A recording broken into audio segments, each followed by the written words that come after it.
Mikko Hirvonen ajaa Jukojärvi ykkösellä pohjat, vaikka äskeisessä tilanteessa rikkoo autonsa tuulilasin. Urja kakkosella menee rikki sitten paljon enemmän muutakin.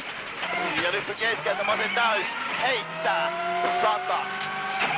Hae oikee loiva ylilypy. Heittää. Tarkka. Ja pitkä vasen loiva. Ylilypys sisältä heitto.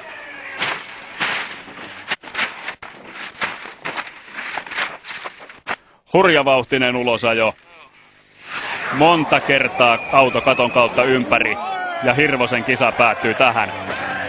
Tämä on Hirvosen uran pahin ja vaarallisimman näköinen onnettomuus. Mutta autokunta kömpii romusta ulos, vaikkakin hieman pyörällä päästään.